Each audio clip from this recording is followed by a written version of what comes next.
Hey, what's up guys? Everything Apple Pro here. Just got back from China and today we're gonna be taking a look at their version of the iPhone 11. Well, anyways, the people that make the clones. So yeah, this is an interesting one. I've been seeing this in the news for quite some time. Been very excited to try it out. I know this little guy's excited. Check out the iPhone 11. We've got two different colors and this is their latest version with the triple lens setup. In a way, it'll be like the first working version of the iPhone 11 ever. And I'm genuinely curious to see their take on it. What do the finishes look like? What do the lenses look like? What's it running? What do the boxes look like? What did they mimic? And last we heard from them, the Goophone XS Max. This is the same company that's been making iPhone clones for what, 10, 12, 13 years already? I mean, all the way back to the original one over here, the first iPhone clone. So they've come a long way. And let's check out that packaging. Oh, so they decided to mimic the iPhone XS Max. But over here it does say the iPhone 11 Gold, 256 gigabytes, very cool. And the space gray variant. I'm a little disappointed that they didn't actually try and put some unique wallpapers, but I get it. It's riskier for them. More people recognize this as an iPhone XS. And before I even get into this, I want to ask a question. Who actually buys these? To use, to rip off? Like, what are these made for nowadays? I genuinely do not know. They keep releasing them every single year. Why? People like me to review them on camera. Pretty easy to tell that it's not OEM. Text is different, it's grayer. It does say the same things though. Over here, all the barcodes look different. So no one's getting fooled by this, there's no way.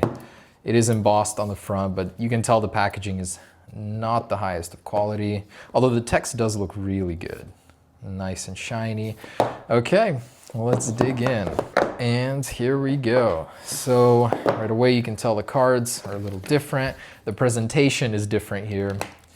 And what do we got? Does this one reference AirPower? Oh, they actually reference AirPower on the clone version too. That's so funny. Even Apple removed that from theirs. And we've got a SIM card tool. Another one to add to the collection. Okay, and here it is. Ooh, it's got a very heavy feeling to it. And ooh, there it is. Oh my goodness. That looks nothing like what it's supposed to look like. It is square. I think that's the only similarity here. The flash unit is way too close to the top. The lenses themselves are, oh my goodness, they look dinky. That does not look right in any sense. So I think these two down here are fake. That one is the only one that's actually real. But the color looks good. Like, it looks really close to the real deal. Actually very close. I'm very surprised. The front looks good. And let's go ahead and power it on. On the bottom, the antenna bands are actually mimicking that of the XS now, so the speaker setup is better. The last clone I tested, I don't know how long ago, was not this good. And the luster, just the shine, they got that right. Positioning wise, everything is correct. Although the antenna bands look a little strange. Correct boot up sequence. I mean, it feels, just by weight alone, I would not be able to tell. They made this thing very, very hefty. And I'm very curious to see what it's running. Do they make a mock version of iOS 13? And accessibility is turned on right away, assistive touch. Is there a touch to wake feature? In the space gray version, I just want to see how close they got on this one. Oh, wow. This one looks better in my opinion. Blends this in better. So that lens is not what it's going to be like. On the official version, it's going to be a very slight run-up, and it'll be a larger lens with individual lenses much larger. And those are going to protrude outside of the glass. So what they got wrong here is that this is not body colored. This piece of glass is going to rise up and be body colored in here. On this one, it's not. That's a difference that we know of already. And the iPhone text down here looks kind of cheap, not like the real deal. Yeah, it's a little wonky looking. That's the easiest thing to get right, but they never do. And with no tap to wake, I have to physically press the button. Ugh. Okay, already fully set up for you. So someone down there decided to save you the trouble. And let's turn this accessibility off. It looks old. Oh, no back swipe. Instant deal breaker. Oh my goodness, that's like what makes iPhone the iPhone is the back swipe, but they removed it. And iOS 12.0. I'm a little disappointed that they didn't even put the effort in to make it run iOS 13, a mock version at least, and it's the first version. Let's see if we can get some Wi-Fi going and software update to iOS 13, because I'm not liking this. And about that chin area, so yeah, it's a bit chunky, but considering the quality elsewhere is pretty decent, I'm willing to overlook it, even though that's what you're going to be looking at 99% of the time. So they've certainly come a long way. iPhone clones in 12 years, before when you had a stylus and it was nothing like the original. Now for some people you could get fooled, you know? And there's no new rocker switch over here. The volume rocker remains the same. It does work at least. Let's see if there's a software update going here. I'm very disappointed. Attention to detail is not that good here. Basically iOS 12. Oh, the control center is a whole separate page that slides down. Is there a 3D touch? I'm not seeing it. Yeah, they didn't even bother with that. Maybe on the home screen here. Oh, okay. So a long press or haptic touch is 3D touch on these guys. Otherwise, yeah, it looks just like an iPhone in the settings. And the app switcher, I guess it does work. The switching between apps like this does not work though. So on the surface level, before you start using the software, it might get away with it. But once you actually get into it, not at all. Question, if this was the lens, would it be fine? This one is still, I'd say, about 2 times larger than the iPhone XS Max. The official one is going to be even larger, but even so, it doesn't look too bad. Like seeing it in real life, it's not bad at all. You can get used to this. Most people won't even notice after a few days, few weeks with it. For so much complaining, I think it's unsubstantiated. It doesn't look like anyone tried that hard. I like the physical side of it looks good, but the software is just not there. And there it is. So the Geekbench score on iPhone clones, I'd say, hasn't changed in over 5 years. They use the same processor every single time. Android 6.0, so that's a downgrade. Sometimes they come with Android 8 and quad-core 1.3 gigahertz. That's 1/10 the score of the iPhone XS Max.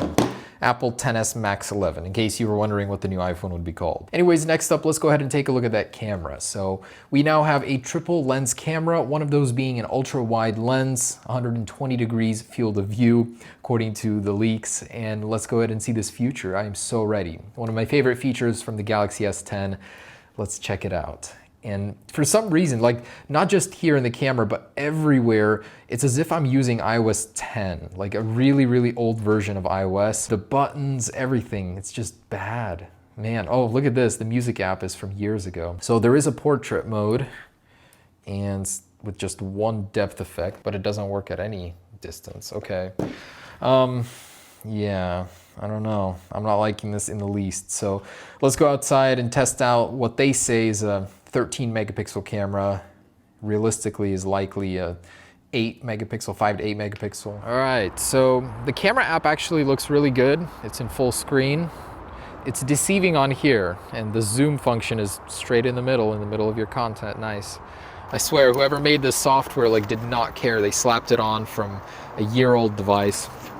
But man, I am ready for the camera quality that'll come with the inevitable real triple lens camera. Over here, I think very clearly it is fake, these 2 bottom ones. So from what I saw online, you're stuck with an 8 megapixel shooter.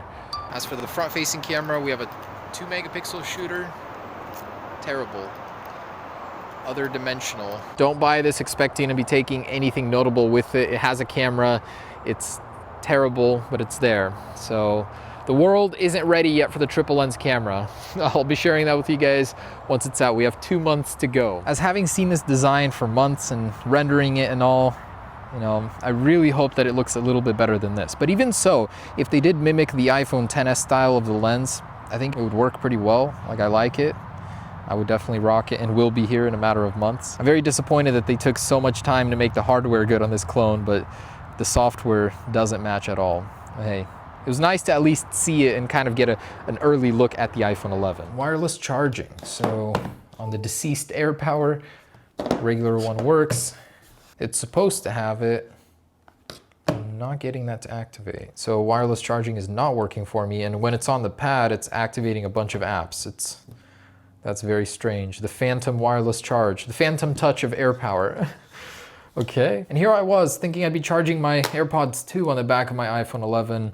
Not so, not yet anyways. The last thing I wanted to show you is Face ID. So they have their own version of it. Let's add my face. It looks nothing like the interface. And I guess you just stare at it. You don't even tilt your head. Okay, my face has been registered and it works. Cool. Let's try the cameraman's face. Yeah, so it works for him too. How nice. Share your Face ID with strangers. All right, last thing is let's take a look inside and hopefully not crack it because this seems like real glass. Oh, that came out ridiculously easy. Do not do this to your iPhone clone without turning it off, but I'm sure it doesn't even matter. So that plastic surround just broke off. It didn't want to come out, okay. All right, so as you can see, the LCD was carved around the notch. It's genuinely a real notch.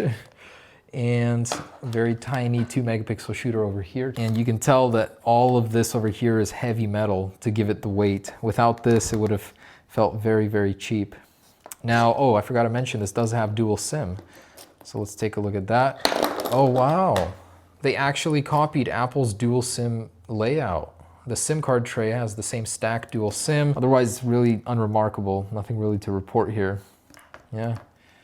Oh, other than the fact that it opens differently. Wow, actually, I just realized this is the first iPhone clone that actually opens the same way the iPhone does. Most of them I open from the back. So there it is, guys, the iPhone 11 clone. The real one should be coming out here very soon. But would I recommend this? I would say absolutely not. Unless you're trying to just get a feel for the iPhone 11 beforehand, this is not worth your time or your $100. I was unimpressed. The software, if at least they put in a little bit more effort on the software, maybe. But anyways, guys, hope you enjoyed it. Peace.